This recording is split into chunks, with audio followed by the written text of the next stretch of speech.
It's the end of the day with Ray. Hello, my friends. Well, we know that the document imaging industry, all those manufacturers have to consolidate. Got too many of them. So I thought today's video, I'd throw them all up here on my ClearTouch interactive board, try to take my magic pen, try to figure out who's going to buy who. I'm going to base this off imagination. I'm going to look into the channel's past and see how some of those past programs may be relevant again today.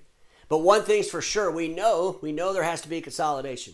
We know that possibilities do become probabilities, and those probabilities become realities quicker than ever.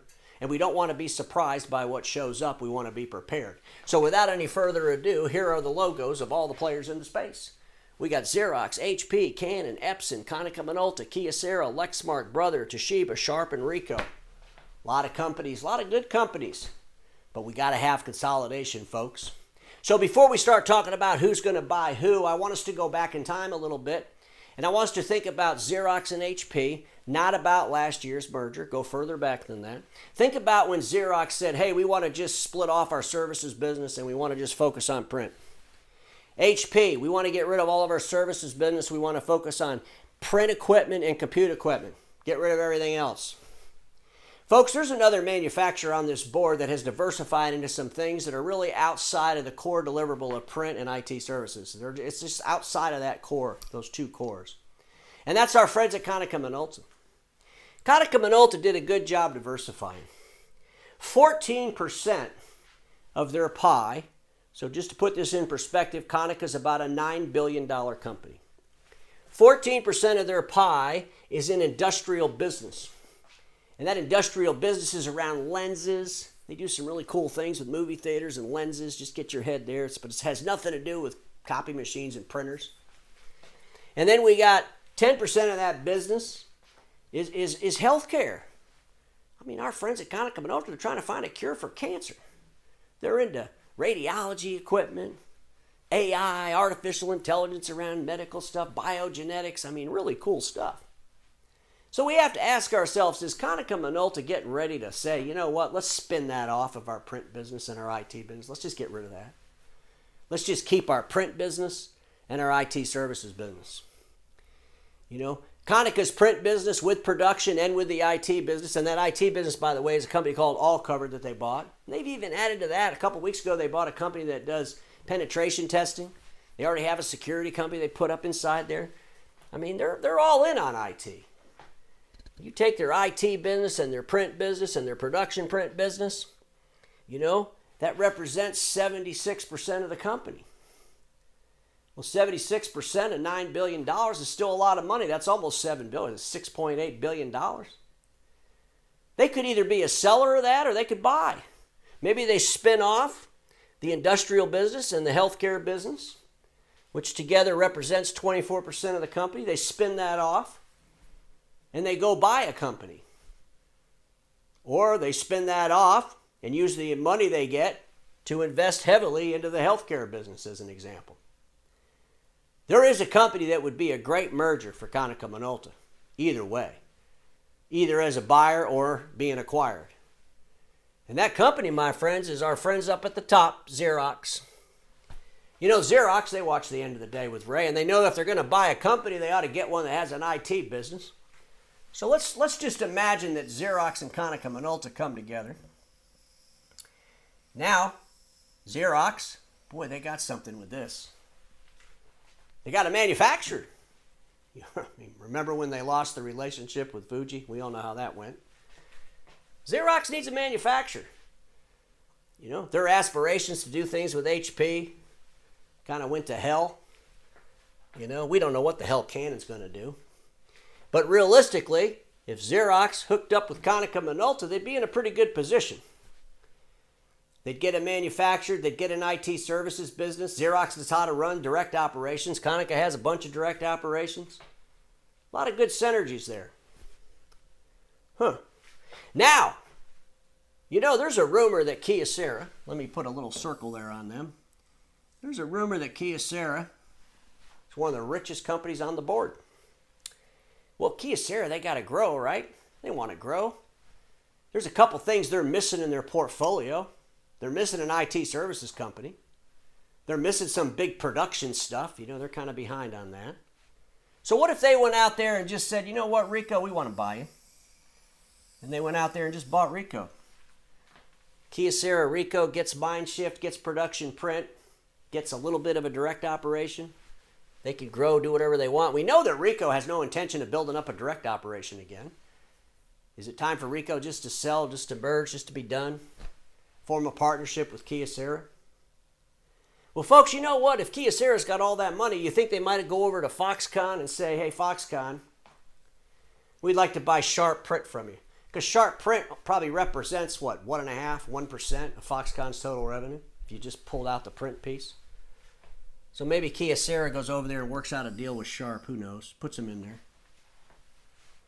And then if they're as Kyocera's talking with Sharp, Sharp says, hey, we bought the Toshiba, laptops and stuff a while back.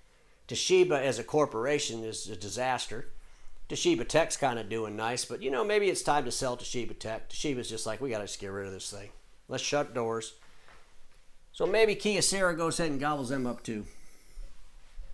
Kyocera, if you go ahead and buy Ricoh, Sharp, and Toshiba, please don't call yourself Kyocera, Ricoh, Sharp, and Toshiba because it would take forever to email you. Don't follow Konica Minolta's plan. Just come up with one name and be done with it. Well, that leaves Lexmark up here. Lexmark, Lexmark's the A4 Kings, I call them. They make a fantastic A4 MFP. They'll continue to make fantastic A4 MFPs. Maybe someone will buy them, who knows? Maybe they'll make the A4s for our friends at Xerox and Konica Minolta.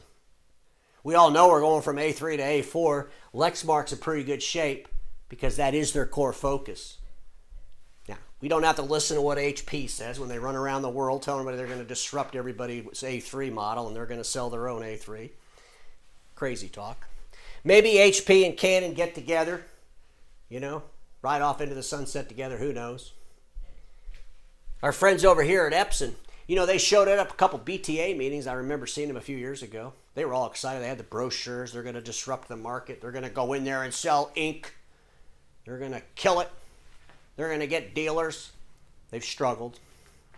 I think because they keep trying to go into the marketplace based on an A3 world when the whole world's going to A4. I wish people would pay attention to this. I mean, HP, they are phenomenal marketers. You know what they did? They ran around and tried to convince the whole world how important A3 was. Because they think they're the A4 kings. I mean, let's all be honest. The market share for printers is HP. They got like 85, 90% market share worldwide. So, let's take everybody's eyes off of A4. Let's tell them we're going to get into A3. And while they're all focusing on us trying to beat them in A3, we'll make our A4s even better and we'll disrupt the crap out of them. Could be a strategy. Who knows? Folks, brother. Man, brothers got to be having balloon parties and champagne, and they're all excited. They're probably high-fiving each other around the offices because they've made fantastic products for that Soho environment. That small office, home office. Now we got the whole world going home to work. Brothers in a pretty good place. They'll still make printers. They'll make the low-end stuff. They don't need to get into the high-end stuff. There's enough players out in the space doing that. But they could sure make those printers for some of these other folks. Especially as things tighten up and everybody's trying to crush HP. Because you're going to be the gorilla. Those two come together. That's a big player to fight. Xerox and Konica Minolta. Ricoh and Kyocera. Man. Maybe they grab Lexmark too. Maybe Xerox grabs Lexmark. Folks, this is the one. This is the one we got to fight if you're one of these other players. As the world moves from A3 to A4, they're in a good position. So is Lexmark. They're a lot bigger. I got to be honest with you. We saw how that bigness that they have kind of gets in the way because they really should have merged with Xerox because had they done that, they'd be able to really do some cool things coming out of this pandemic. So ladies and gentlemen, I don't know if this is what's going to happen. I just know that it could. I just know that the industry should start thinking about who's going to come together, why they should come together. And this applies for the dealers themselves.